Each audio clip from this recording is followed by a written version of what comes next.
إن الحمد لله نحمده ونستعينه ونستغفره ونعوذ بالله من شرور أنفسنا ومن سيئات أعمالنا من يهده الله فلا مضل له ومن يضلل فلا هادي له وأشهد أن لا إله إلا الله وحده لا شريك له وأشهد أن محمدا عبده ورسوله أما بعد فإن خير الحديث كتاب الله وخير الهدي هدي محمد صلى الله عليه وسلم وشر الأمور محدثاتها وكل محدثة بدعة وكل بدعة ضلالة وكل ضلالة في النار رب اشرح لي صدري ويسر لي أمري واحلل عقدة من لساني يفقهوا قولي رب أعوذ بك من همزات الشياطين وأعوذ بك رب أن يحضرون أعوذ بالله السميع العليم من الشيطان الرجيم يوم نبطش البطشة الكبرى إنا منتقمون ولقد فتنا قبلهم قوم فرعون وجاءهم رسول كريم أن أدوا إلي عباد الله إني لكم رسول أمين وألا تعلوا على الله إني آتيكم بسلطان مبين وإني أذت بربي وربكم أن ترجمون وإن لم تؤمنوا لي فاعتزلون فدعا ربه أن هؤلاء قوم مجرمون.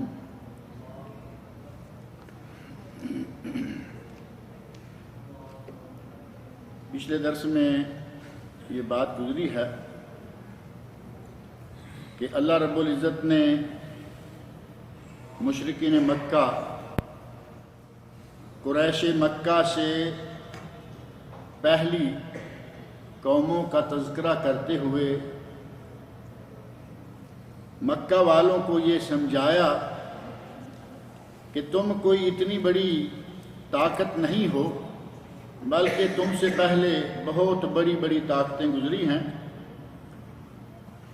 اور جب ہم پکڑنے پہ آئیں تو ہماری پکڑ سے کوئی بچ نہیں سکتا اور اللہ رب العزت چاہے تو اپنے کسی بھی سپاہی کے ذریعے کسی کو پکڑ لے. اس کے لیے یہ ضروری نہیں ہے کہ اس کے لیے کوئی بہت بڑی فوج تیار کرنا ہے. اللہ رب العزت کسی ایک سپاہی کو حکم دیتا ہے، وہ پوری کی پوری قوم کو پلک جھپکنے میں تہس نہس کر سکتی ہے.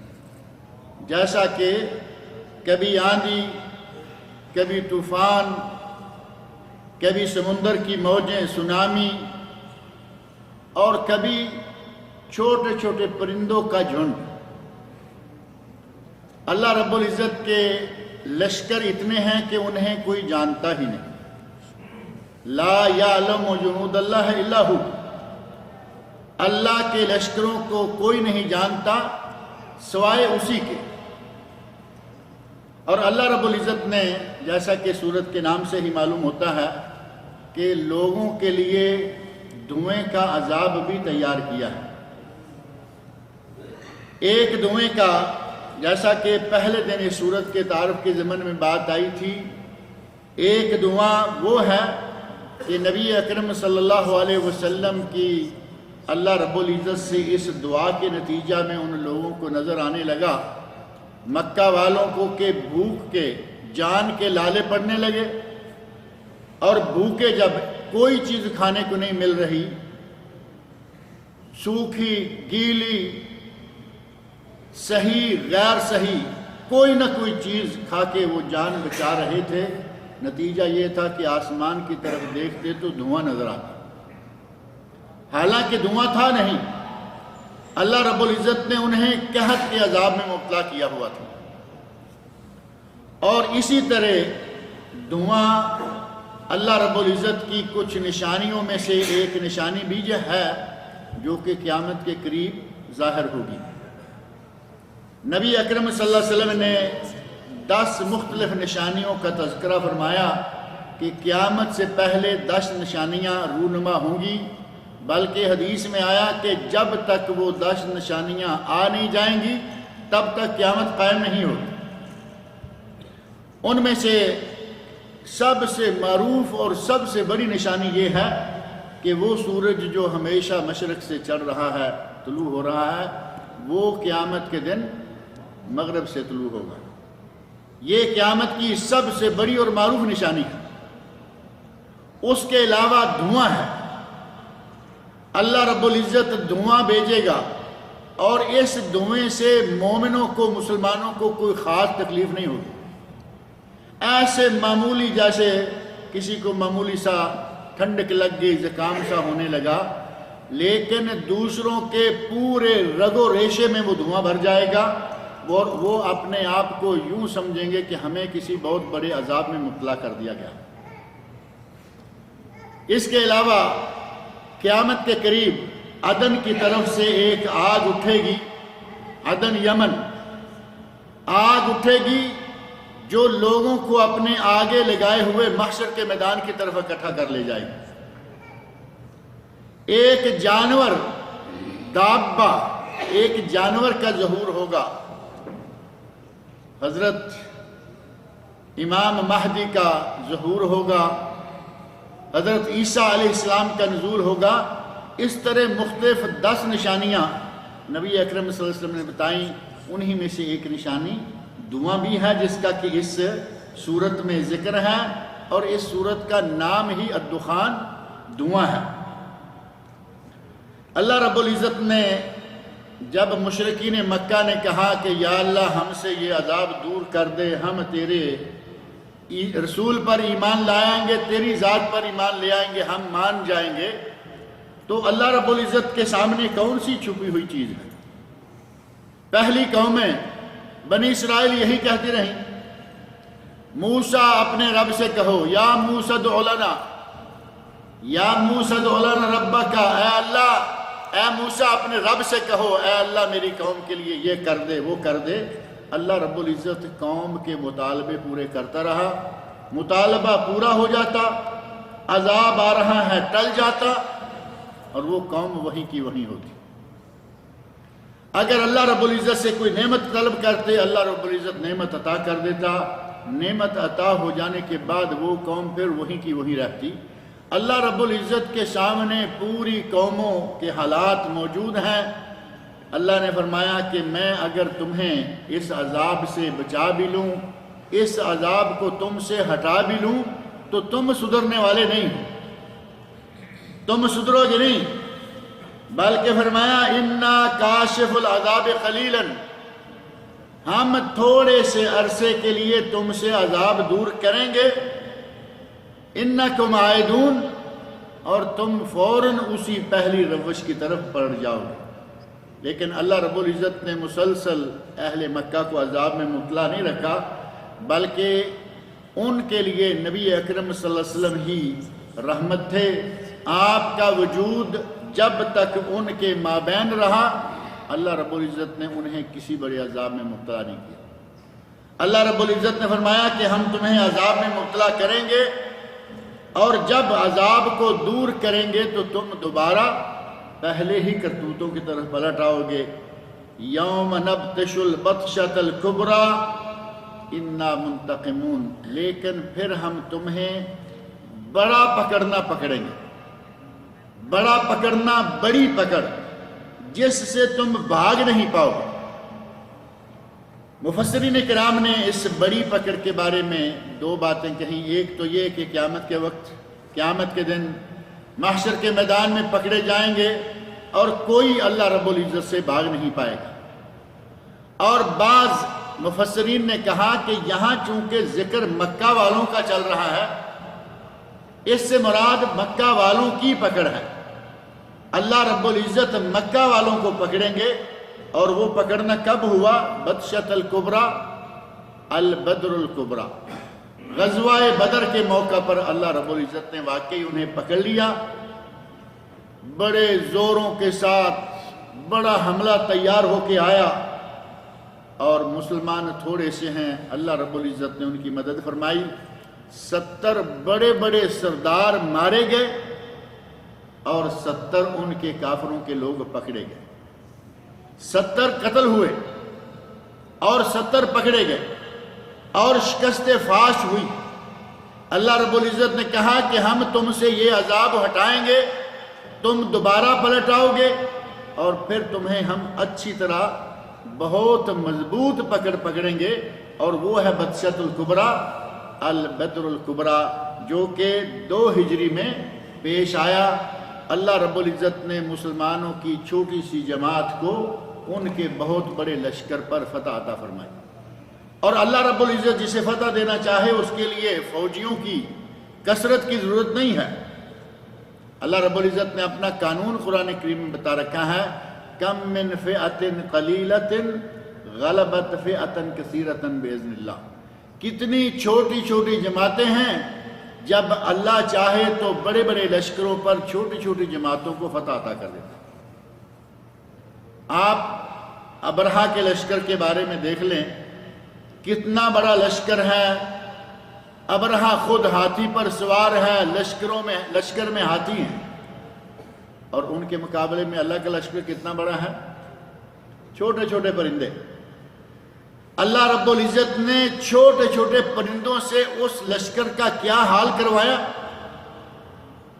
کہ عصف مأکول، اس پورے لشکر کو ہاتھیوں سمیت ایسے کر دیا جیسے کہ کھایا ہوا بوسا ہے، بوسا کھایا ہوا بوسے کی طرح قیمہ کر دیا۔ اللہ کو بڑے لشکر بھیجنے کی ضرورت نہیں پڑتی، وہ جب کسی لشکر کو حکم دیتا ہے، وہ چھوٹا ہو یا بڑا ہو، وہ اللہ کے فضل سے کامیاب ہو جاتا ہے۔ اللہ رب العزت نے مسلمانوں کی چھوٹی سی جماعت کے ہاتھوں مشرکین مکہ کی شکست فاس کا انتظام کیا، اور فرمایا انا منتقمون، تم جو پلٹ کے گناہوں کی طرف آتے ہو، انکار کی طرف آتے ہو، اللہ رب العزت اس کا حساب تم سے لینے والا ہے۔ اور فرمایا کہ یہ معاملہ صرف مکہ والوں کے ساتھ ہی نہیں رہا، بلکہ یہ معاملہ پہلے لوگوں کے ساتھ بھی رہا۔ ان کے پاس میرے نبی آئے، ان کی طرف میں نے کتابیں نازل کی، نبیوں کا انکار کیا، کتابوں کا انکار کیا، اور اللہ رب العزت نے انہیں بھی پکڑا۔ اور ان کا تذکرہ کرتے ہوئے اللہ رب العزت نے فرعون کا ذکر کیا اور اس کی قوم کا ذکر کیا۔ وَلَقَدْ فَتَنَّا قَبْلَهُمْ قَوْمَ فِرْعَوْنَ، ہم نے ان مشرکین مکہ سے پہلے فرعون اور اس کی قوم کو بھی آزمائش میں ڈالا، انہیں بھی امتحان میں مبتلا کیا۔ وَجَاءَهُمْ رَسُولٌ كَرِيمٌ، اور ان کی طرف ایک رسول کریم آیا۔ کریم کا لفظ عربی میں کب بولتے ہیں؟ کریم کا عکس ہے لعین۔ کریم اور لعین، کریم جو صاحب خصال طیبہ ہو، بہت اچھی عادات کا انتہائی شریف النفس انسان ہو، تو عربی میں اسے کہتے ہیں کریم۔ اور جو اس کے برعکس ہوگا، شریر النفس ہو، بدبخت ہو، بد کردار ہو، اسے کہتے ہیں لعین۔ اور لعین کا ہی معنی لعنتی بھی کیا جاتا ہے۔ اللہ رب العزت فرماتے ہیں کہ ہم نے فرعون کی طرف، اس کی قوم کی طرف ایک رسول بھیجا جو کہ کریم تھا، انتہائی شریف النفس تھا، انتہائی عالی اخلاق کا مالک تھا، اور وہ کون تھے؟ حضرت موسیٰ علیہ السلام۔ اور حضرت موسیٰ علیہ السلام نے فرعون کے پاس جا کر کہا ان ادو الی عباد اللہ انی لکم رسول امین، اے فرعون اور اے فرعون کی قوم، اللہ کے بندوں کو میرے حوالے کر دو۔ بنی اسرائیل کو فرعون نے اپنا غلام بنایا ہوا تھا۔ بنی اسرائیل کو اس حد تک فرعون چکی میں پیس رہا تھا کہ ان کو جیسے غلاموں کے ساتھ سلوک کیا جاتا ہے، اور وہی زمانہ ہے۔ موسیٰ علیہ السلام کی ولادت کے ایام جو ہیں، انہی بنی اسرائیل کو فرعون باقاعدہ لڑکوں کو قتل کروا رہا ہے، لڑکیوں کو زندہ چھوڑ رہا ہے۔ اس سے بڑا عذاب اور کیا ہوگا؟ اللہ نے فرمایا کہ وہ لڑکیوں کو زندہ رہنے دیتا اور بنی اسرائیل کے لڑکوں کو وہ مار دیتا، قتل کروا دیتا، اللہ رب العزت نے اس کی طرف معزز رسول بھیجا، اور حضرت موسیٰ علیہ السلام نے اسے کہا، اس کی قوم سے کہا، ان ادو الیہ عباد اللہ، یہ تمہارے غلام نہیں ہیں، یہ اللہ کے بندے ہیں، یہ اللہ کے آزاد بندے ہیں، انہیں اپنی غلامی سے نکالو اور انہیں میرے حوالے کر دو۔ انی لکم رسول امین، میں تمہارے لیے اللہ کی طرف سے بھیجا ہوا امانت دار رسول ہوں، کسی قسم کی خیانت نہیں، کوئی بے ایمانی نہیں، بلکہ میں اللہ رب العزت کی طرف سے پوری طرح امانت داری کے ساتھ اپنا فرض منصبی ادا کر رہا ہوں، اس میں کوئی کوتاہی نہیں، اللہ کی وحدانیت کو پیش کرنا اور تمہیں اللہ کی طرف دعوت دینا یہ میری ذمہ داری ہے، اور میں اس میں خیانت نہیں کرنے والا۔ دعوت دی اور کہا کہ میری طرف ان لوگوں کو چھوڑ دو، اور ساتھ ہی کہا وَأَلَّا تَعْلُوا عَلَى اللَّهِ، اور اللہ کے سامنے سرکشی نہ کرو، اللہ کے سامنے سرکشی نہ کرو۔ سرکشی کر رہے ہیں موسیٰ علیہ السلام کے سامنے، لیکن موسیٰ علیہ السلام کہہ رہے ہیں کہ اللہ کے سامنے سرکشی نہ کرو۔ موسیٰ علیہ السلام اللہ کے نبی ہیں، اور نبی کی سرکشی یا نبی کی طرف سے جو پیغام جا رہا ہے وہ ان کا اپنا نہیں ہے۔ نبی اپنی ذات کی طرف دعوت نہیں دے رہا، بلکہ نبی اپنے رب کی طرف دعوت دے رہا ہے، وہ سیدھی سیدھی دعوت اللہ ہے، اور دعوت اللہ کا انکار کرنا گویا کہ اللہ کا انکار کرنا ہے۔ دعوت اللہ کے سامنے تکبر کرنا اللہ کے سامنے تکبر کرنا ہے، اور اگر کوئی سرکش ہوتا ہے دعوت اللہ کے سامنے تو وہ اللہ کے سامنے سرکش ہوتا ہے۔ موسیٰ علیہ السلام نے فرمایا وَأَلَّا تَعْلُوا عَلَى اللَّهِ، اللہ کے سامنے سرکشی نہ کرو، اِنِّي آتِيكُمْ بِسُلْطَانٍ مُبِينٍ، میں تمہارے پاس واضح وہ نشانیاں لاؤں گا، اپنے نبی ہونے کی وہ دلیلیں پیش کروں گا جو بالکل واضح، سلطان مبین، واضح دلائل۔ اور یہ کلمات جو چند آیات میں اللہ رب العزت نے جمع فرما دیے ہیں، یہ موسیٰ علیہ السلام کی زندگی کے مختلف مواقع سے قطرہ قطرہ لے کر اللہ رب العزت نے یہاں بیان فرما دیا کہ موسیٰ علیہ السلام نے کہا میں تمہارے سامنے واضح دلائل پیش کروں گا کہ میں اللہ کا نبی ہوں۔ اور وہ واضح دلائل موسیٰ علیہ السلام کی زندگی میں فرعون کے سامنے، اس کی قوم کے سامنے مختلف مواقع پر آتے رہے۔ کبھی کوئی بات آ گئی، اللہ نے فرمایا اپنا ہاتھ جیب میں داخل کرو، نکالو، چمکدار نکلے گا۔ تمہارے ہاتھ میں ڈنڈا ہے، پھینکو، سانپ بن جائے گا۔ اس طرح مختلف قسم کے بڑے بڑے معجزات اللہ رب العزت نے عطا کیے، اور حضرت موسیٰ علیہ السلام نے کہا میں تمہارے سامنے اپنے نبی ہونے کے واضح دلائل پیش کروں گا، لیکن تم اللہ کے سامنے تکبر نہ کرو، اللہ تعلو علی اللہ۔ حضرت موسیٰ علیہ السلام سے طاقت میں، قدرت میں حضرت سلیمان علیہ السلام ایک اعتبار سے بڑے ہوئے تھے، یہ لفظ انہوں نے بھی استعمال کیا ہے۔ حضرت سلیمان علیہ السلام نے فرمایا تھا اللہ تعالی علیہ، میرے سامنے سرکشی نہ کرو۔ موسیٰ علیہ السلام نے اپنا نام لینے کی بجائے فرمایا اللہ تعالی علی اللہ، اللہ کے سامنے سرکشی نہ کرو۔ فرق کیا ہے؟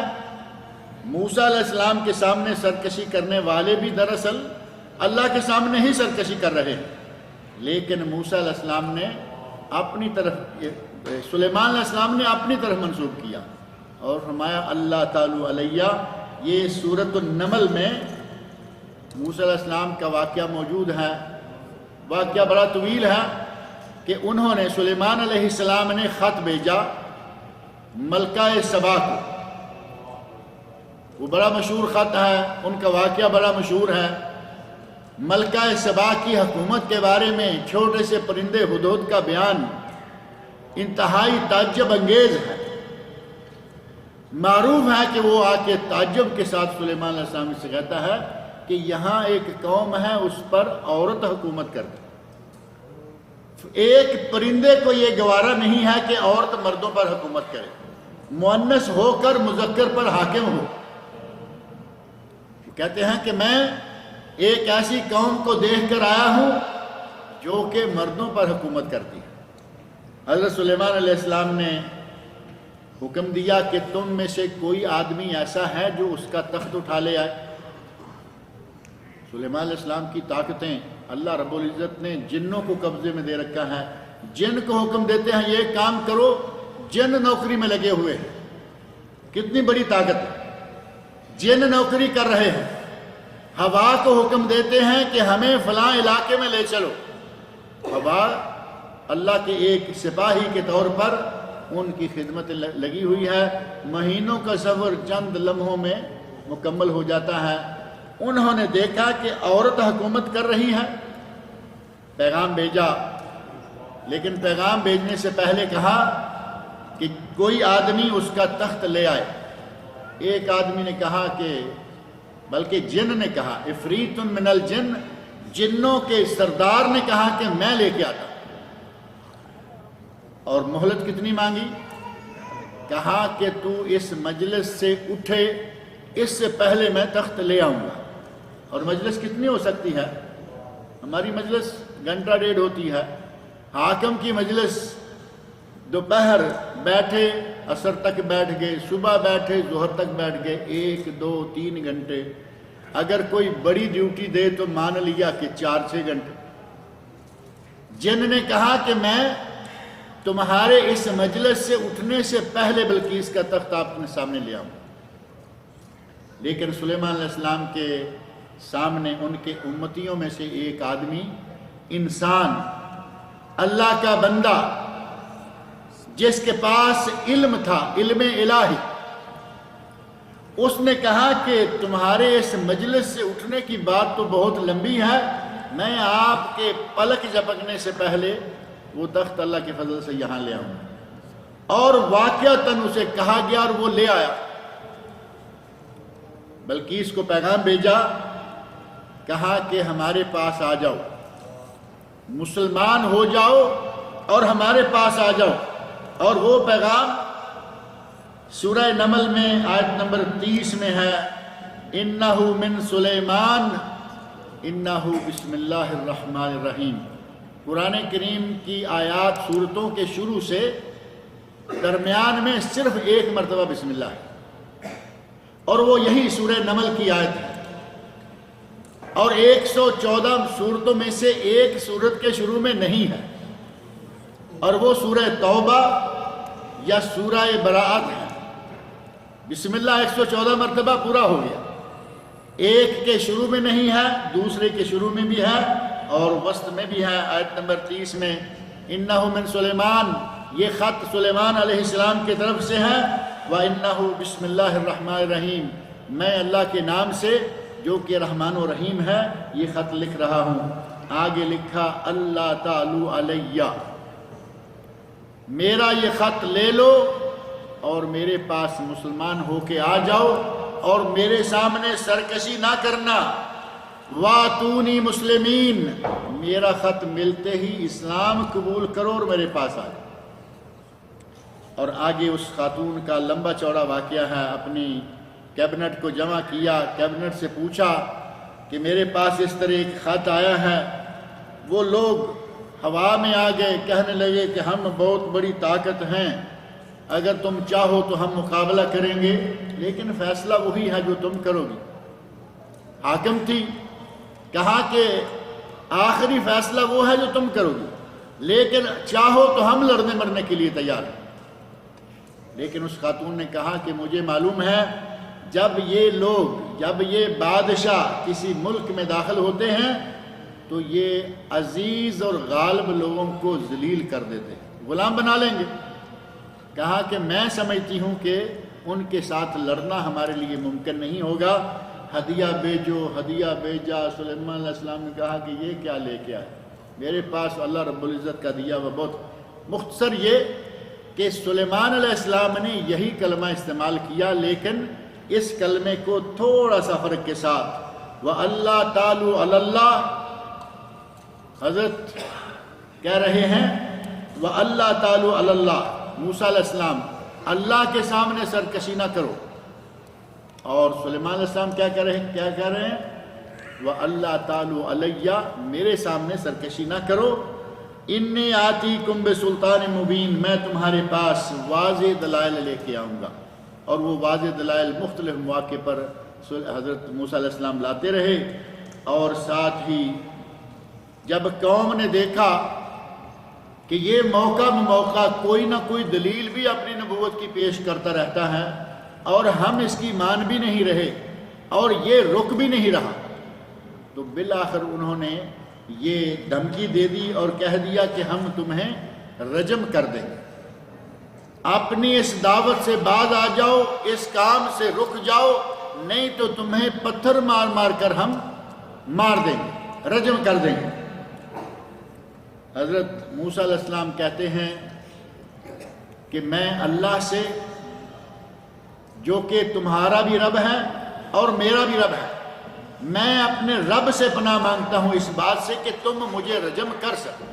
میں اپنے رب سے پناہ مانگتا ہوں. فرمایا وَإِنِّي عُذْتُ بِرَبِّي وَرَبِّكُمْ أَن تَرْجُمُونَ، میں اپنے رب سے اور تمہارے رب سے پناہ مانگتا ہوں کہ تم مجھے رجم کر سکو. وَإِن لَّمْ تُؤْمِنُوا لِي فَاعْتَزِلُونَ، اگر تم مجھ پر ایمان نہیں لاتے تو کم از کم مجھ سے دور رہو، مجھے چھوڑ دو، مجھے علیحدہ رہنے دو، مجھے رجم کرنے کا نہ سوچو. موسیٰ علیہ السلام کو معلوم ہے کہ میں اللہ کا نبی ہوں، مجھے یہ رجم تو کر نہیں سکیں گے، لیکن رجم کرنے کا اگر یہ پروگرام پکا کر لیں گے نتیجہ کیا ہوگا؟ اللہ کی طرف سے ان کی تباہی آ جائے گی، عذاب ان پر آ جائے گا. کہتے ہیں وَإِن لَّمْ تُؤْمِنُوا لِي فَاعْتَزِلُونَ، اگر تم میری دعوت کو قبول کرنے کے لیے تیار نہیں ہو، میری بات ماننے کے لیے تیار نہیں ہو، کم از کم مجھ سے پر دور رہو، مجھے کسی قسم کی اذیت پہنچانے کی کوشش نہ کرو. یہ قوم سے کہا، اور قوم کی زیادتیوں اور قوم کے ظلموں کے نتیجہ میں آخری رپورٹ اللہ رب العزت کے سامنے موسیٰ علیہ السلام نے پیش کر دی اور فرمایا فَدَعَا رَبَّهُ أَنَّ هَٰؤُلَاءِ قَوْمٌ مُجْرِمُونَ، اے اللہ یہ مجرموں کی قوم ہے. حضرت موسیٰ علیہ السلام کہتے ہیں یا اللہ یہ قوم سنبھلنے والے، سدھرنے والی اور ماننے والی نہیں ہے، بلکہ یہ مجرم قوم ہے. گویا کہ ان کے حالات سارے دیکھے، سارا وقت دیکھا اور بالآخر کہا کہ یہ مجرم قوم ہے، اے اللہ ان کو تب تو ہی اب سنبھال سکتا. حضرت نوح علیہ السلام نے اپنی قوم کو بڑا عرصہ واز کیا، 950 سال گزر گئے اور پھر اس کے بعد کہا کہ یا اللہ یہ ماننے والے نہیں ہیں. یا اللہ میں نے ان کو دن کو پکارا، رات کو پکارا، دعوتہم لیلا و نہارا، میں نے دعوت دی دن کو، میں نے دعوت دی رات کو، فلم یزدہم دعائی الا فرارا، میری دعوت نے انہیں قریب لانے کی بجائے مجھ سے دور کیا. اور پھر بالآخر اللہ رب العزت سے بد دعا کی اور فرمایا رب لا تذر علی الارض من الکافرین دیارا، اے اللہ روئے زمین پر کافروں کا ایک گھر بھی نہیں رہنا چاہیے. نبی کی بد دعا کا وقت کب آیا؟ 950 سال بعد. آپ اندازہ کریں کہ ایک آدمی 1000 سال تک شب و روز، نوح علیہ السلام کے الفاظ سے پتہ چل رہا ہے کہ دن کو دعوت، رات کو دعوت، جب جب موقع ملا دعوت کا پورے 1000 سال تک یہ سلسلہ جاری رکھا اور دیکھا کہ یہ قوم ماننے والی نہیں، تو پھر آخری رپورٹ آ گئی. آخری رپورٹ کے طور پر فرمایا کہ اے اللہ اب ان میں سے کافروں کا ایک گھر بھی روئے زمین پر باقی نہیں رہنا چاہیے. اللہ رب العزت نے طوفان بھیجا، کافروں کا ایک گھر بھی روئے زمین پر باقی نہیں رہنے دیا.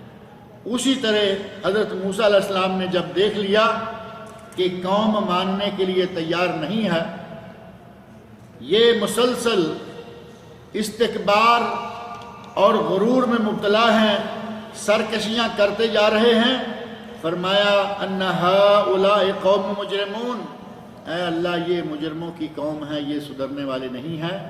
اللہ رب العزت نے اسی وقت حکم فرما دیا فَأَسْرِ بِعِبَادِي لَيْلًا إِنَّكُمْ مُتَّبَعُونَ۔ اے موسیٰ اپنی قوم کو لے کر راتوں رات اپنے علاقے سے نکل جاؤ۔ رات کو نکلنے کا حکم دیا۔ فَأَسْرِ بِعِبَادِي، عصر بعبادی رات کا سفر، اور اسی لفظ کو آپ دیکھیں 15ویں سپارے سورہ بنی اسرائیل کے شروع میں، جہاں اللہ نے فرمایا سبحان الذی اسریٰ بعبادہ، سبحان الذی اسریٰ بعبادہ بعبدہ، سبحان الذی اسریٰ بعبدہ لیلا من المسجد الحرام الی المسجد الاقصی۔ وہاں بھی اللہ نے فرمایا کہ اللہ وہ ذات ہے جس نے اپنے بندے کو راتوں رات سفر کروایا۔ سبحان الذی اسریٰ بعبدہ لیلا من المسجد الحرام الی المسجد الاقصی الذی بارکنا حولہ لنریہ من آیاتنا۔ یہاں فرمایا فَأَسْرِ بِعِبَادِي لَيْلًا، اے موسیٰ اے میرے نبی اپنی قوم کو راتوں رات تیار کرو اور یہاں سے نکل جاؤ۔ اِنَّكُمْ مُتَّبَعُونَ، اور گھبرانے والی کوئی بات نہیں ہے، تمہارا پیچھا کیا جائے گا، تمہارا تعاقب کیا جائے گا۔ یہ نہ ہو کہ پیچھے مڑ کے دیکھو کہ قوم بھی آ گئی تو گھبرا جاؤ، گھبرانے والی بات نہیں۔ اللہ رب العزت نے موسیٰ علیہ السلام کو یہ بات بتا دی، کہا کہ گھبرانا نہیں۔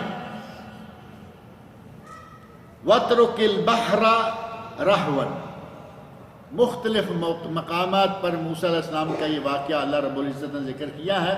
اب یہاں دیکھیں کہ قوم نے نافرمانی کی، اللہ رب العزت کے سامنے رپورٹ رکھی کہ یہ مجرم ہیں۔ اللہ رب العزت نے فرمایا کہ اپنی قوم کو یہاں سے لے کے نکل جاؤ، راتوں رات نکل جاؤ، تمہارا تعاقب ہوگا، تمہارے پیچھے فرعون اس کا لشکر آئے گا، لیکن گھبرانا نہیں ہے۔ وَاتْرُكِ الْبَحْرَ رَهْوًا، اور سمندر کو جس حال میں، دریا کو جس حال میں تم گزر کے گئے ہو اسی حال میں چھوڑ کے چلے جانا۔ تھوڑا تھوڑا درمیان میں لگتا ہے کہ اللہ رب العزت نے مختصر اشارے دیے ہیں، کیونکہ قرآن کریم کے دیگر کئی مقامات پر اس واقعہ کو بیان کیا ہے۔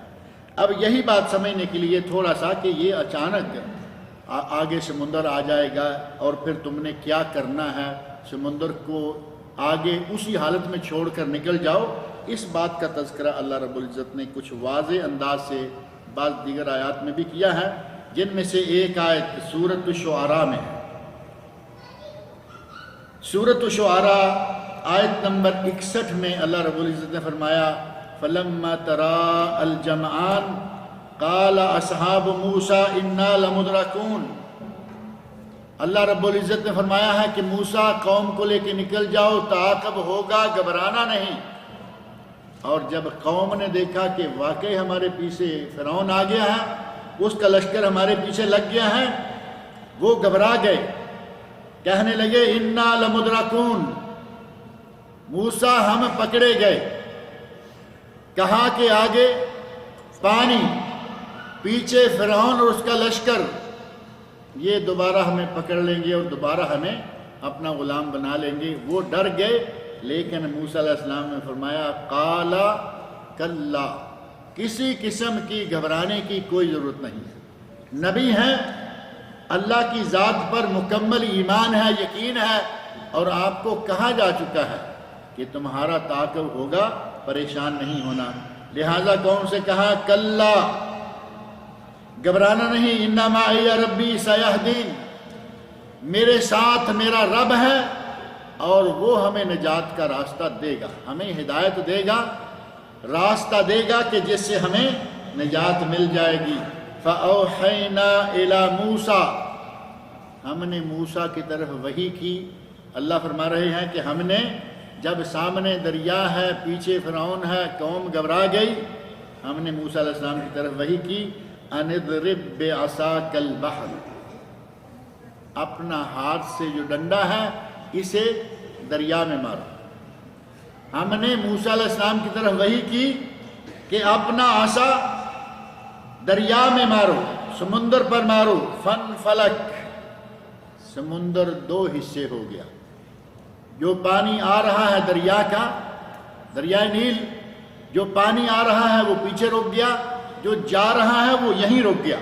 یہ نہیں کہ یہ نکل گیا. جہاں ڈنڈا مارا اللہ رب العزت نے بہت بڑا راستہ بنا دیا. بلکہ بعض روایات سے پتہ چلتا ہے کہ موسیٰ علیہ السلام کی قوم کے 12 قبیلے تھے. آپ کے پاس جو آپ کی قوم ہے ان کے 12 قبیلے تھے. ڈنڈا ایک مارا، راستے 12 بن گئے. اللہ رب العزت کے لیے تو کچھ مشکل نہیں ہے نا. بڑا راستہ ایک ہی ہے، ادھر پانی، درمیان میں اللہ رب العزت نے 12 قبیلوں کے لیے 12 راستے بنا دیے. وہ جگہ جہاں جو پانی میں دبی ہوئی تھی، اللہ رب العزت نے یک پانی ادھر ادھر روک کر اس جگہ کو خشک کر دیا اور گزرنے کے لیے بہترین راستہ بنا دیا.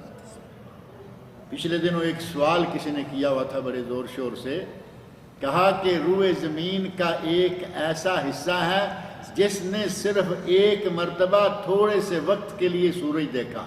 وہ کون سا حصہ؟ سمجھ آ رہی ہے نا؟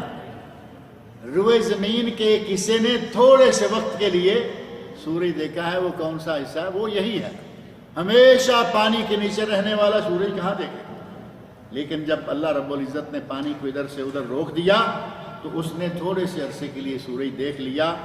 اللہ رب العزت نے فرمایا کہ تو اپنا ڈنڈا مارا، فن فلکا، دریا 2 حصوں میں پھٹ گیا، 2 حصوں میں علیحدہ ہو گیا. فکان کل فرق کالطود العظیم. پیچھے یوں لگا کہ بہت بڑا پہاڑ ہے. جو پانی آ رہا ہے وہ ظاہر ہے کہ پیچھے رک گیا اور بہت بڑے پہاڑ کی شکل اختیار کر گیا. اور ادھر تو کچھ بھی نہیں ہونا چاہیے تھا، یہ نکل جانا، لیکن اللہ رب العزت کے حکم سے یہاں بھی ایک پہاڑ ہو گیا. اللہ نے فرمایا کہ ان کے دائیں بائیں ہم نے بہت بڑے بڑے پہاڑ کھڑے کر دیے. اور یہ پہاڑ کس چیز کے ہیں؟ پانی کے. یعنی گزرتے ہوئے ان کے لیے اللہ رب العزت نے بہترین انتظام کر دیا. اور موسیٰ علیہ السلام کا یہ ڈنڈا تو معروف ہے نا، عصائے موسیٰ، یہ بھی اللہ رب العزت کی طرف سے موسیٰ علیہ السلام کو دیا گیا ایک بہت بڑا معجزہ ہے. ہاتھ میں ہے تو ڈنڈا، پھینک دیں تو سانپ بھی نہیں بلکہ اژدہا، بہت بڑا سانپ. جادوگروں نے چھوٹے چھوٹے سپولیے بنائے رسیوں کے. کتنے بڑے بڑے رسی کتنی بڑی ہو سکتی ہے؟ رسیوں کے چھوٹے چھوٹے سانپ بنائے، بہت سارے نظر آنے لگے. اللہ نے فرمایا موسیٰ ڈنڈا گراؤ. موسیٰ علیہ السلام نے ڈنڈا گرایا، دیکھتے دیکھتے وہ سارے کے سارے سانپوں کو نکل گیا. یہی ڈنڈا اللہ رب العزت نے پوچھا، اے موسیٰ ما بیمینک یا موسیٰ، اے موسیٰ تیرے ہاتھ میں کیا ہے؟ تو موسیٰ علیہ السلام نے کیا کہا؟ ہیا عصایا، اے اللہ یہ میرا ڈنڈا ہے. ہیا عصایا اتوکأ علیہا. یہ سورہ طٰہٰ میں جا کر اللہ رب العزت نے یہ واقعہ بیان کیا ہے. مختلف جگہوں پر مختلف حصے واقعات کے موجود ہیں. وما تلک بیمینک یا موسیٰ، اے موسیٰ تیرے دائیں ہاتھ میں کیا ہے؟ قال ہیا عصائی، یہ میرا ڈنڈا ہے. اتوکأ علیہا، میں اس پر ٹیک لگاتا ہوں. واحش بہا علی غنمی، اپنی بکریوں کے لیے درخت سے پتے جھاڑ لیتا ہوں. ولی فیہا معارب اخری، اور میرے لیے اس میں اور بھی بہت سارے فائدے ہیں. اللہ رب العزت سے فرمایا کہ یا اللہ میں اس ڈنڈے سے اور بھی بہت سارے کام لیتا. اور ایک بریلوی کی تفسیر میں نے یہاں آپ کو ایک مرتبہ ذکر کی تھی، بلکہ کئی مرتبہ ذکر کرتا رہتا.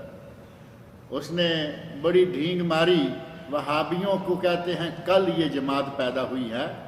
اس بریلوی نے اعتراف کیا کہ یہ پرانی جماعت آ رہی ہے. اپنے جوش میں آ کر، تقریر میں آ کر ترجمہ کرتے ہوئے کہتا ہے موسیٰ علیہ السلام نے کہا کہ یا اللہ یہ میرا ڈنڈا ہے، اس پر میں ٹیک لگاتا ہوں، اس سے میں بکریوں کے لیے پتے جھاڑتا ہوں، اس میں میرے لیے اور بھی بہت سارے فائدے ہیں. سامنے وہابی آ جائے تو اس کے سر پہ مارتا ہوں. وہابی کو کتنا پرانا ثابت کر دیا موسیٰ علیہ السلام کے زمانے سے. اللہ رب العزت نے فرمایا اے موسیٰ اس ڈنڈے کو، یہاں دوسرا واقعہ، دوسرا معجزہ ذکر فرما دیا.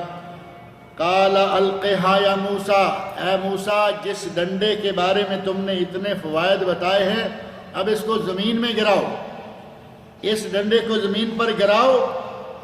فَأَلْقَاهَا، موسیٰ علیہ السلام نے ڈنڈا زمین پر گرایا، فَإِذَا هِيَ حَيَّةٌ تَسْعَىٰ، دیکھتے دیکھتے وہ ڈنڈا چلتا ہوا سانپ بن گیا۔ اب موسیٰ علیہ السلام خود ڈر گئے، پتہ تو نہیں ہے کہ یہ کیا ہے، اپنے ہاتھ سے ڈنڈا گرایا، وہ بہت بڑے سانپ کی شکل اختیار کر گیا، ڈرے۔ اللہ رب العزت فرمایا قَالَ خُذْهَا، اے موسیٰ ڈرو نہیں، خُذْهَا وَلَا تَخَفْ، ڈرو نہیں، اپنے ڈنڈے کو پکڑ لو، سَنُعِيدُهَا سِيرَتَهَا الْأُولَىٰ، تمہارے ہاتھ میں آتے ہی پھر یہ ڈنڈا ہو جائے گا۔ ہاتھ میں سانپ کو پکڑا اور ہاتھ میں ڈنڈا آ گیا، ساتھ ہی فرمایا وَضْمُمْ يَدَكَ إِلَىٰ جَنَاحِكَ، اپنے ہاتھ کو اپنی جیب میں ڈالو، تخرج بیضاء من غیر سوء، بغیر بیماری کے خوبصورت چمکتا ہوا ہاتھ جیب سے نکلے، اور ساتھ فرما دیا آیتن اخرى، یہ ایک اور نشانی ہے تمہارے نبی ہونے کی، ایک اور دلیل ہے۔ غرض یہ کہ اللہ رب العزت نے اس واقعہ کو مختلف جگہوں پر ذکر کیا، اور جب موسیٰ علیہ السلام کی قوم نے دیکھ لیا ہم پکڑے گئے، مارے گئے، موسیٰ علیہ السلام نے انہیں یقین دہانی کرائی اور فرمایا ہرگز نہیں، ہمیں کوئی نہیں پکڑ سکتا، ہمیں کوئی نہیں مار سکتا، انما ای ربی سیہدین۔ آپ دیکھیں توکل کتنی بڑی بات ہے، توکل کتنی بڑی بات ہے۔ اللہ رب العزت نے ان کے ساتھ وعدہ کیا، کہا مجھے کوئی نہیں پکڑ سکتا، ہمارے ساتھ والوں کو کوئی نہیں پکڑ سکتا، ہمیں کوئی نہیں مار سکتا، کیونکہ ہمارے ساتھ ہمارا رب ہے۔ ہمارے ساتھ ہمارا رب ہے یا نہیں؟ میں آپ سے پوچھ رہا ہوں، ہمارے ساتھ ہمارا رب ہے یا نہیں؟ اللہ رب العزت نے ہمیں رزق دینے کا وعدہ کر رکھا ہے یا نہیں؟ پھر یہ ٹینشن ٹینشن ٹینشن، یہ ہے ہمارے ایمان کی کمزوری، ہمارے توکل کی کمزوری۔ انبیاء کرام کا توکل بہت بڑا ہوتا تھا، ایمان بڑا ہوتا تھا، ان میں یہ کمی نہیں ہوتی۔ پتہ نہیں ایگریمنٹ اب رینیو ہوگا یا نہیں ہوگا، راتوں رات پریشان ہیں، ابھی ایگریمنٹ میں بھی 2-3 مہینے باقی ہیں، پہلے سے پریشان، اور گھر میں اتنا پیسہ بھیج چکے ہیں، ڈبل سٹوری ولا بنا ہوا ہے، فرسٹ کلاس گاڑی ملک میں رکھی ہے، وہاں جاتے ہیں اس گاڑی میں سواری کرتے ہیں، یہاں بہترین گاڑی رکھی ہوئی ہے، اٹھتے بیٹھتے گاڑی میں، بینک میں پیسے بہت ہیں، لیکن پریشان ہیں کہ پتہ نہیں اس مرتبہ ایگریمنٹ۔ اللہ کی ذات پہ بھروسہ کرنا چاہیے، یقین رکھنا چاہیے کہ اس نے ہمارے ساتھ وعدہ کیا ہوا ہے کہ وہ ہمیں رزق دے گا، جس طرح انبیاء کے ساتھ اللہ نے وعدے کیے اور پورے کیے، وہ اپنے بندوں کے ساتھ جو بھی وعدہ کرتا ہے وہ پورا کرتا ہے۔ لہٰذا ہمیں اپنے دل میں ایمان کو تازہ رکھنا چاہیے، اس کی ذات پر یقین رکھنا چاہیے اور اس پر توکل رکھنا چاہیے۔ اللہ رب العزت نے موسیٰ علیہ السلام کو ان کی قوم کے لیے 12 راستے بنا دیے، اور قوم پوری کی پوری اس میں سے گزر گئی، پار گزر گئی۔ اب ظاہر ہے کہ موسیٰ علیہ السلام کا دل یہ چاہے گا کہ میں اب اس راستے کو ڈنڈا ماروں اور بند کر دوں۔ ایک ڈنڈے سے وہ راستہ بنا تھا نا، اب یہ راستہ کھلا رہا تو پیچھے معلوم ہے کہ فرعون بھی آ رہا ہے، اس کا لشکر آ رہا ہے، اگر میں اس کو ڈنڈا مار کے دوبارہ بند نہیں کرتا تو یہ تو آگے آ جائیں گے، ہمیں آ کے پکڑ لیں گے۔ لہٰذا موسیٰ علیہ السلام نے چاہا کہ میں اب ایک ڈنڈا اور ماروں، جس طرح ڈنڈے سے یہ راستہ بنا تھا اسی طرح ڈنڈے سے اللہ رب العزت اس پانی کو چلا دے گا، ہماری آسانی کے ساتھ جان چھوٹ جائے گی اور یہ پیچھے رہ جائیں گے، ہم آگے نکل جائیں گے۔ اللہ رب العزت نے فرمایا وَاتْرُكِ الْبَحْرَ رَهْوًا، اس سمندر والے دریا والے راستے کو جیسا خشک ہے ویسا خشک چھوڑو اور تم جاؤ۔ اللہ کی حکمتوں کو اللہ جانتا ہے۔ اس وقت موسیٰ علیہ السلام یہ بات نہیں سمجھ رہے، انہیں معلوم ہے کہ یہ آئیں گے اسی راستے ہمارے پیچھے آ جائیں گے، پھر ہمیں گھیریں گے، پکڑیں گے، دوبارہ غلام بنا لیں گے، پوری قوم کو پریشانی ہوگی، موسیٰ علیہ السلام کو ظاہر ہے کہ اپنی ذات کی کوئی پریشانی نہیں، یہاں سے یہ پکڑے نہیں جائیں گے وہ بھی پریشانی نہیں کیونکہ پار گزر گئے، لیکن یہ کہ یہ بھی پار آ کے گزر گئے تو کہیں پھر نہ ہمارے لیے پریشانی کا باعث بن جائے۔ انہوں نے خواہش کی کہ میں ڈنڈا مار کر اس راستے کو بند کر دوں، اللہ رب العزت نے فرمایا وَاتْرُكِ الْبَحْرَ رَهْوًا، اس راستے کو بند نہ کرو بلکہ اسے اپنی اصلی حالت میں خشک ہی چھوڑ دو اور تم آگے گزر جاؤ، ساکن اور خشک جیسا ہے ایسا ہی چھوڑو اور جاؤ۔ اِنَّهُمْ جُنْدٌ مُغْرَقُونَ، کیونکہ ہم جو تمہارے پیچھے فوج آ رہی ہے ہم اس کو اسی جگہ پہ غرق کرنا چاہتے ہیں۔ اللہ رب العزت نے وہ کر کے دکھایا، موسیٰ علیہ السلام اور قوم آگے گزر گئی، فرعون اور اس کا لشکر آیا، پیچھے سے داخل ہونا شروع ہوئے، راستہ موجود ہے، خشک ہے، سڑک بنی ہوئی ہے، اور پوری قوم پورا لشکر فرعون سمیت داخل ہو گئے۔ تو اللہ رب العزت نے اپنے سپاہی کو حکم دیا کہ تم اب اپنا کام کرو۔ وہ پانی جو پہاڑ کی شکل میں یہاں رکا ہوا ہے اور دوسرے پہاڑ کی شکل میں ادھر رکھا ہوا ہے، یکدم سارے کا سارا پانی باہم مل گیا، اور اس کے نتیجے میں پھر کیا ہونا تھا؟ اتنے بڑے بڑے پانی کے پہاڑ اکٹھے ہوئے ہیں، اتنی سخت لہروں سے بچنا، اور پھر جسے اللہ رب العزت مارنا چاہے وہ بچے گا کیسے؟ پلک جھپکنے میں پورے کا پورا لشکر، کتنی دیر لگی ہوگی اس جگہ کو اللہ کو ملانے میں، پلک جھپکنے میں پورے کا پورا لشکر اللہ رب العزت نے تباہ کر دیا، غرق کر کے انہیں مار دیا، اور انہی میں فرعون بھی۔ کسی کی لاش حاصل نہیں ہوئی، پانی میں گل گئے، سڑ گئے، غرق ہوئے، کہاں تک گئے؟ موسیٰ علیہ السلام اور ان کی قوم کے لیے اور قیامت تک آنے والے مسلمانوں کے لیے، بلکہ قیامت تک آنے والے انسانوں کے لیے اللہ نے فرعون کی لاش کو محفوظ رکھا اور قیامت تک محفوظ رہے گا۔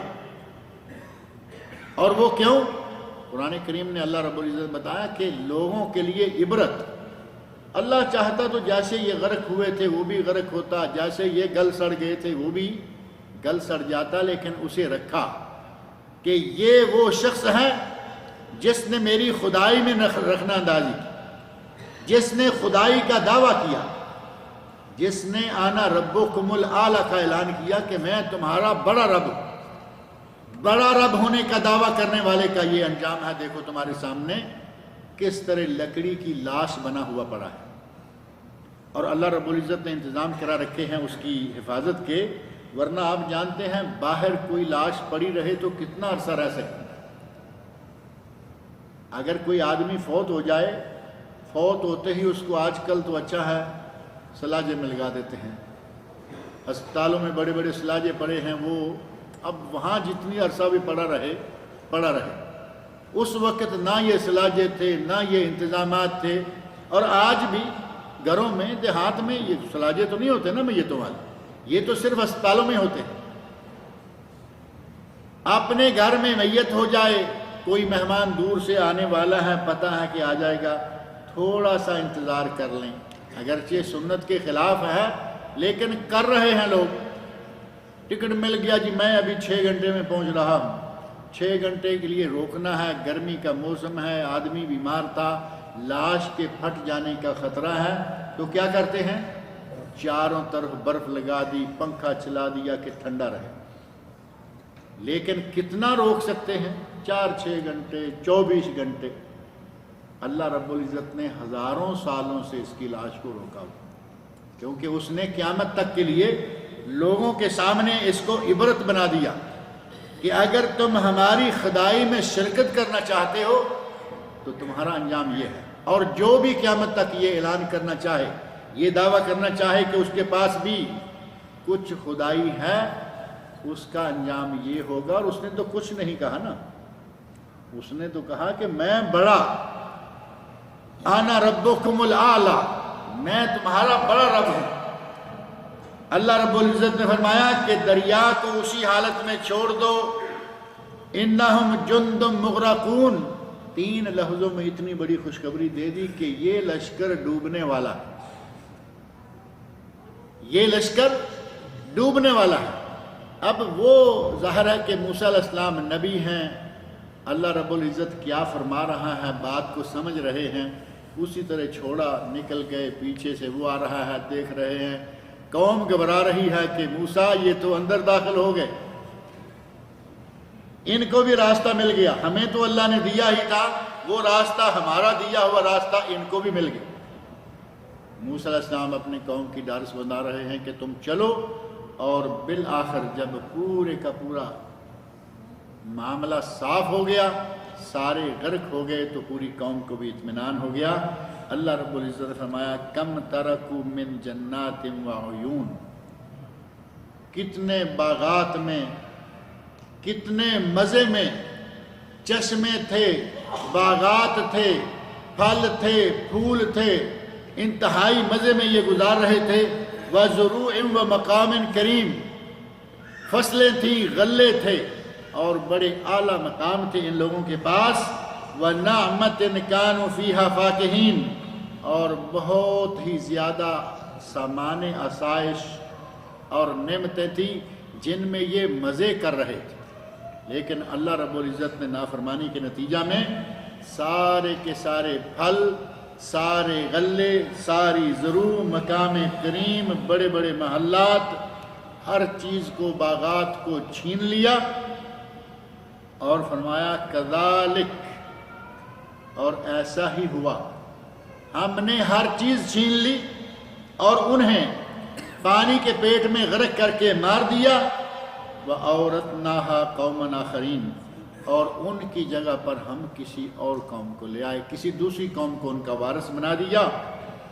اور مکہ والوں کے کرتوتوں کی طرف اللہ رب العزت نے اشارہ کرتے ہوئے فرمایا کہ ہم نے ان کو غرق کر کے مار دیا، لیکن نہ ان پر آسمان رویا نہ زمین روئی۔ زمین اس لیے نہیں روئی کہ زمین پر انہوں نے کوئی خیر کا کام نہیں کیا تھا، اور ان کے لیے آسمان میں کوئی نہیں رویا کہ وہ آسمان والے کے مقابلے میں کھڑا ہو چکا تھا۔ فرمایا فما بکت علیہم السماء والارض، اس قوم اور اس کے سردار فرعون کے غرق ہو جانے پر نہ آسمان میں آنسو بہائے اور نہ زمین نے وما کانوا منظرین، اور نہ ہی انہیں کسی قسم کی کوئی مہلت دی گئی۔ انہیں اللہ رب العزت نے پھر یکدم ختم کر دیا، غرق کر دیا، انہیں کوئی مہلت بھی نہیں دی گئی۔ اگر ہم ان کے ساتھ یہ کر سکتے ہیں تو مکہ والوں تمہارے ساتھ بھی یہ کر سکتے ہیں۔ اللہ رب العزت نے مکہ والوں کو ان کی طرف توجہ دلاتے ہوئے فرمایا کہ اتنا بڑا لشکر، اتنا بڑا آدمی، وہ اپنے وقت کے ابو جہل سے بھی بڑا۔ ابو جہل نے خدائی کا دعویٰ نہیں کیا، وہ خدائی کے دعوے والا۔ فرمایا کہ اسے بھی ہم نے غرق کیا، پوری لشکر بھی اس کا، پوری فوج بھی غرق کر دی۔ تم کون ہو مکہ والو؟ اگر تم نافرمانی پہ مسلسل اسی طرح اصرار کرتے رہے، مسلسل استکبار، تکبر میں، غرور میں رہے، تو تمہارا بھی یہ انجام کر سکتے ہیں۔ اللہ رب العزت مجھے اور آپ سب کو قرآن کریم پڑھنے، سننے، سمجھنے اور اس کے احکام پر عمل کرنے کی توفیق۔ آمین۔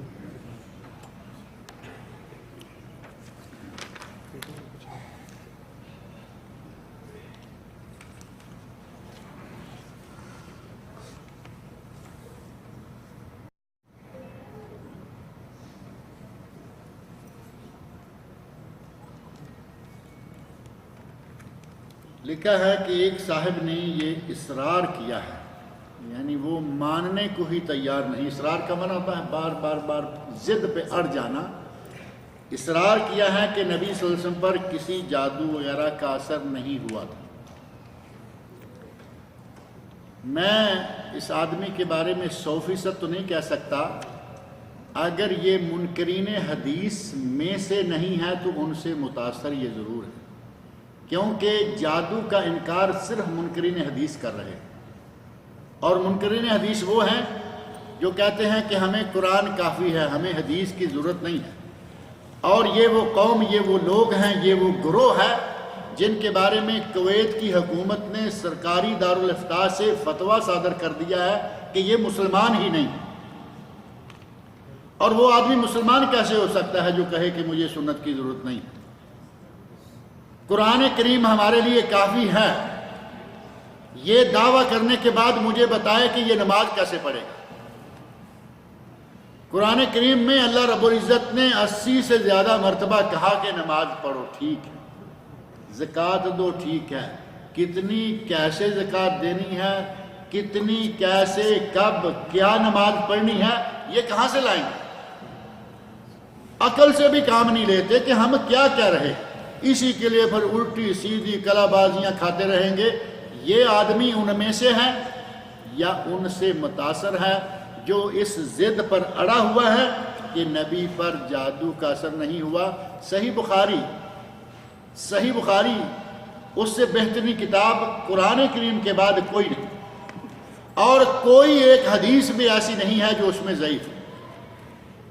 صحیح بخاری، صحیح مسلم، حدیث کی تقریباً کثرت کتابیں، ہر کتاب میں صحیح سند سے ثابت ہے کہ نبی صلی اللہ علیہ وسلم پر جادو کیا گیا اور اس کا اثر بھی کچھ ہوا۔ جیسے ہمارے اوپر جادو کا اثر ہو سکتا ہے، نبی صلی اللہ علیہ وسلم پر تو ایسا نہیں ہو سکتا۔ آپ نے شرعی معاملہ میں جو لفظ بھی زبان سے نکالا وہ صحیح رہا، لیکن دنیا داری معاملات میں وہ جادو اپنا اثر کر گیا۔ امہات المومنین کے بیان ہیں، بیوی کہہ رہی ہے کہ آپ نے ایک کام کیا ہوتا اور سمجھتے کہ نہیں کیا، اور ایک کام نہ کیا ہوتا اور سمجھتے کہ وہ میں نے کیا۔ یہ اثر جادو کا تھا۔ لیکن اسلامی معاملہ، شرعی معاملہ وہ مکمل طور پر اللہ رب العزت نے محفوظ رکھا۔ باقی معاملات میں تھوڑا سا معاملہ گڑبڑ ہو گیا، اور وہ واقعہ پورا موجود ہے۔ جبرائیل امین آئے، آ کے انہوں نے بتایا وہ جادو کہاں ہے، نکالا گیا، اور قرآن کریم کی آخری 2 سورتیں اسی موقع پر نازل ہوئیں، قل اعوذ برب الفلق اور قل اعوذ برب الناس۔ اب یہ جو ضد پر اڑا ہوا ہے، اصرار کر رہا ہے، اب اس کو منانا، ایک آدمی دن کے وقت کہے رات ہے، اور اصرار کا لفظ سمجھتے ہیں نا کہ آپ 1000 دلیلیں دیں وہ ماننے کے لیے تیار نہیں۔ ہمیں اس کے لیے منانے کی کوئی مجبوری نہیں ہے۔ ہر آدمی نے اپنی اپنی قبر میں جانا ہے۔ اگر تمہیں اپنی قبر خالی رکھنا ہے تو نہ مانو، اور اگر سمجھتے ہو کہ اللہ رب العزت ہمیں قبر میں وسعت اور نور عطا فرمائے تو اللہ کے نبی کی سنت کو قبول کر لو، اس پر عمل کرنا شروع کر دو، اور اگر اللہ کے نبی کی سنت و حدیث پہ عمل کرو گے اسی وقت آپ مان جاؤ گے کہ نبی صلی اللہ علیہ وسلم پر جادو ہوا۔ ان سے بڑھ کر ایک پارٹی اور ہے جو کہتے ہیں کہ جادو کو چیز ہی نہیں، جادو کوئی چیز ہی نہیں، یہ بس ایسے یہ اور وہ ہوتا ہے۔ قرآن کریم سورہ بقرہ آیت نمبر 102 پڑھ کے دیکھیں، جادو ہے یا نہیں۔ جادو کا باقاعدہ سحر کے ساتھ، یعلمون الناس السحر، ان الفاظ کے ساتھ سورہ بقرہ میں یہ کلمات موجود ہیں۔ اب قرآن میں جادو کا ذکر ہے، بخاری مسلم وغیرہ احادیث میں نبی پر جادو ہونے کا ذکر ہے۔ نہیں مانتے تو نہ مانو، اڑے رہو، اب کیا کیا جا سکتا ہے۔ آگے انہوں نے اپنی کارروائی ڈالی ہے جو ایسے لوگ عموماً ڈالتے ہیں کہ اس میں فلاں آدمی ہے، روایت میں فلاں۔ اتنی صحیح احادیث میں یہ بات موجود ہے، کہیں کوئی ضعیف روایت اگر آپ کو ملی ہے تو اس کو چھوڑیں، صحیح روایت کی طرف آ جائے۔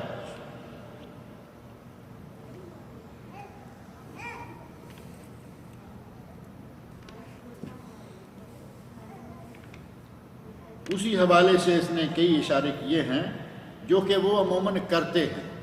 گانا سننا جائز ہے، یہ بھی انہی کا ایک حکم، انہی کی طرف سے ایک یہ بھی ہے کہ گانا سننا جائز ہے، اور اس کے لیے قرآن کریم کی آیات میں اشارے موجود ہیں، وہ رد کر دیں گے۔ نبی صلی اللہ علیہ وسلم کی حدیث موجود ہیں، وہ رد کر دیں گے، کہیں گے جی نہیں، گانا سننا جائز۔ اب یہ اس قسم کی پارٹی کہاں جادو کو مانیں گی اور کہاں حدیث کو مانیں گی، جو چاہیں کہ ہر وقت گانے پہ بھی دھن پہ اپنا سر دھنتے رہیں اور شریعت پہ بھی چل پائیں۔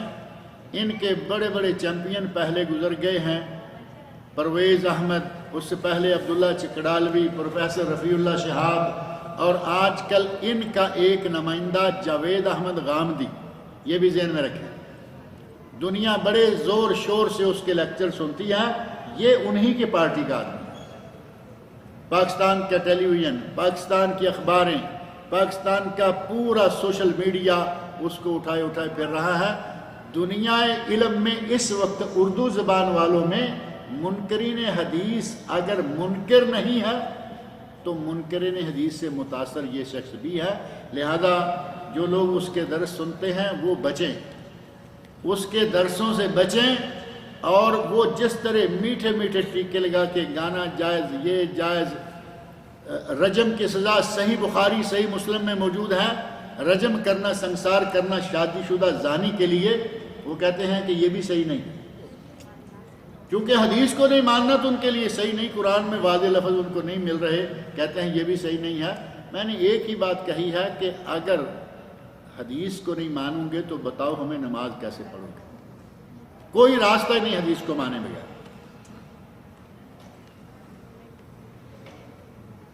آگے انہوں نے کہا ہے کہ کیا نبی اکرم صلی اللہ علیہ وسلم پر جادو نہیں ہوا تھا اور وہ دو فرشتوں کا آنا، آپ کے دائیں بائیں کھڑے ہو کر مکالمہ کرنا، وہ سب صحیح ہے، اور یہ جو ضدی ہے یا ضدی پارٹی ہے یہ اڑے ہوئے ہیں، مانے یا نہ مانے یہ ان کی اپنی مرضی ہے۔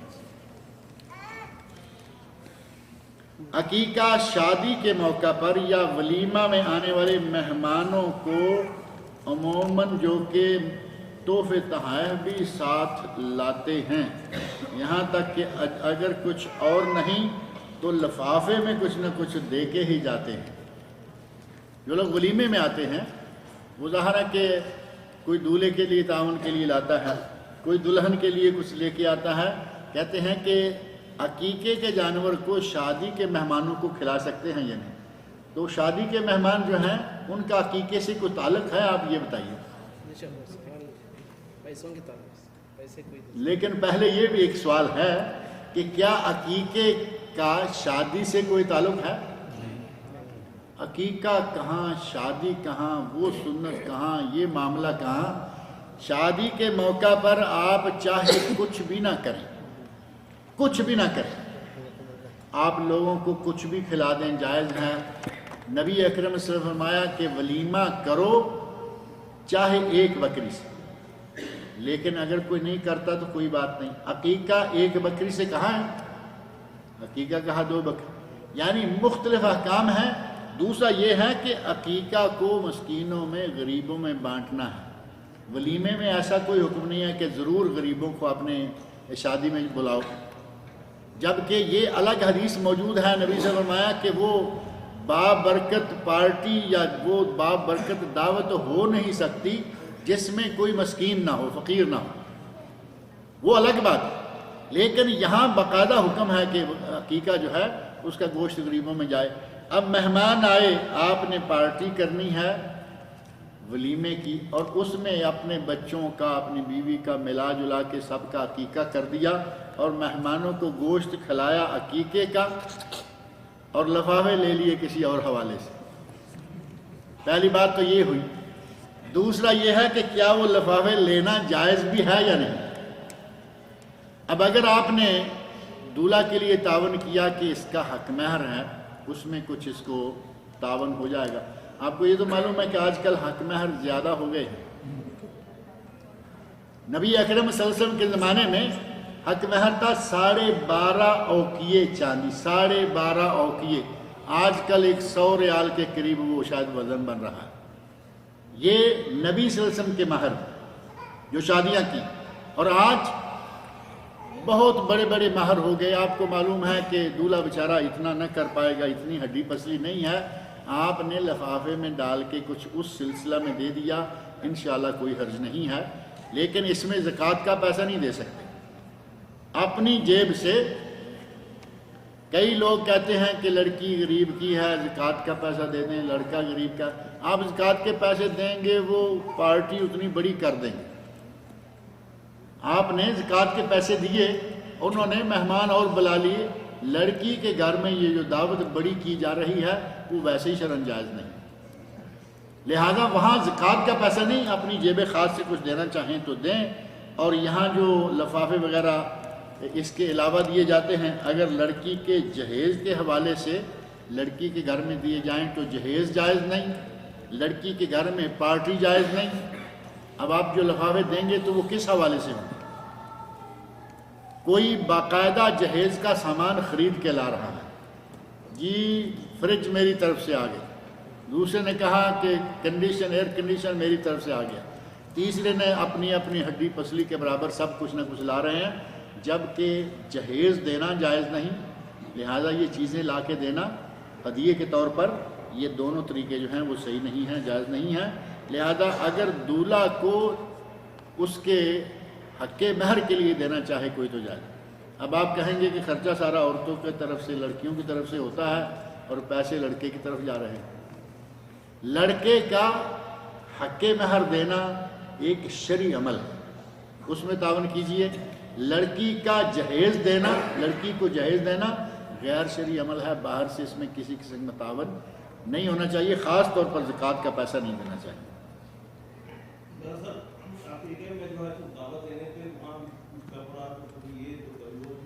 پیسے بھی دیتے ہیں، ٹھیک ہے میں بھی دیتے ہیں، لفافے میں۔ سوال اس میں وہی ہے، بہرحال عقیقے میں ہوں تو وہ تو ایک عام رسم ہے، وہ تو کوئی شرعی معاملہ نہیں ہے، رسم ہے کہ ہم عقیقے پہ آئے ہیں لہذا کچھ ڈال کے جائیں، کل ان کے کسی بچے کے عقیقے میں جائیں گے تو وہ وہاں کچھ ڈالیں گے، وہ تو ایک دوسرے کا لینا دینا بنا ہوا رسم ہے۔